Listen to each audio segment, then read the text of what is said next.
শান্তিকামী সমাজ মুখে ফেনা তুলে ফেলতেছে যে বাউল সম্প্রদায়ের উপর আঘাত হানা হয়েছে।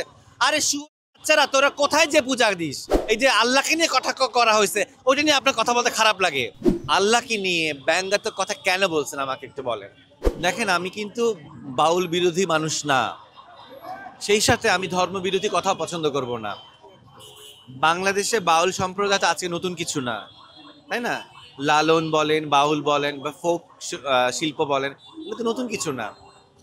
আমার কথা, আপনি আপনার বাউল চর্চা করেন, সাংস্কৃতিক চর্চা করেন, কোনো দ্বিমত নাই, কোনো এটা নিয়ে তর্ক বিতর্কের কোনো সুযোগই নাই।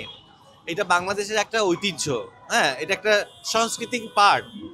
আপনাদের স্বাধীনতা আছে, কিন্তু আপনারা কেন এইটা মনে করছেন আপনাদের শুধু স্বাধীনতা আছে যারা ধর্মপ্রাণ মানুষ, মুসলিম মানুষ, যারা ধর্মচর্চা করে, যারা স্রষ্টায় বিশ্বাসী, যারা আল্লাহ বিশ্বাসী, যারা ইসলাম ধর্মে বিশ্বাসী। আপনি স্রষ্টাকে নিয়ে, আল্লাহকে নিয়ে ব্যঙ্গাত্মক কথা কেন বলছেন আমাকে একটু বলেন। আমি খুব ঠান্ডা মাথায় আপনার কাছে জানতে চাই, আপনি এরকম কুরুচিপূর্ণ শব্দ চয়ন দিয়ে কেন আপনারা এই মানুষের ধর্মপ্রাণ মুসল্লিদেরকে কেন আঘাত করেছেন? আপনাদের কোনো রাইটস নাই। তেমনি আমি এটাও বলবো, এই যে তৌহিদি জনতারা যে ওনাদের উপর হামলা চালিয়েছে, এটাও ঠিক না। বিকজ বাংলাদেশের প্রচলিত আইনে নিশ্চয়ই একটা বিচার আছে যে কারো ধর্মে আঘাত এনে স্রষ্টাকে কটাক্ষ করে কথা বলা যাবে না। নিশ্চয়ই এটা সংবিধানে, আইনে নিশ্চয়ই এটা কোনো একটা বিচার আছে, এবং বিচার তার নিজস্ব নিয়মে চলবে। আপনি কেন একটা ধর্মকে নিয়ে অশ্রদ্ধ নিয়ে কথা বলবেন? আপনি যদি ইটটা মারেন, পাটকেলটা তো আপনাকে খেতে হবে। এটা তো ফাইজলামি না। হ্যাঁ, আবার সুশীল সমাজ, শান্তিকামী সমাজ মুখে ফেনা তুলে ফেলতেছে যে বাউল সম্প্রদায়ের উপর আঘাত হানা হয়েছে। আরে বাচ্চারা, তোরা কোথায় যে পূজা দিস?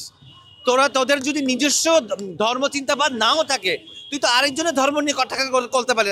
তো ওই এসি গাড়িতে বসে, ফ্ল্যাটে বসে বাউলদের নিয়ে প্রেম প্রীতি হয়, তাহলে যাও না বাউলদের সাথে যে একটা কাটায় আসো। মানুষ এই ধরনের হিপোক্রেসি পছন্দ করে না। আপনি ওইটা নিয়ে কথা বলবেন যে বাউল সম্প্রদায়কে কেন কারাগারে পাঠানো হয়েছে, কেন জেলে নেওয়া হয়েছে, আর আপনার ওইটা নিয়ে কথা বলতে খারাপ লাগে যে এই যে আল্লাহকে নিয়ে কথা করা হয়েছে, ওইটা নিয়ে আপনার কথা বলতে খারাপ লাগে। মানে আপনি কি, আপনার পাসপোর্টে, আপনার এনআইডিতে নিশ্চয়ই ধর্ম উল্লেখ করা আছে। যদি ধর্ম উল্লেখ ইসলাম থেকে থাকে, তাহলে কেন আপনার ইসলামকে নিয়ে কথা করলে আপনার গায়ে লাগে না? এই ধরনের হিপোক্রেসি বন্ধ করেন। আর এই শাহবাগীরা, এই সকল শান্তি নিকেতনীরা, এই যে সকল যারা দেশকে নিয়ে ভাবে, লাইক এমন যে আমরাই দেশ নিয়ে ভাবি, পৃথিবীর কেউ দেশকে নিয়ে ভাবছে না, আপামর জনগণ বাংলাদেশকে নিয়ে ভাবতেছে না। এই ভাবনা থেকে বেরিয়ে আসেন। শুধু শুধু ঝামেলা সৃষ্টি করবেন না।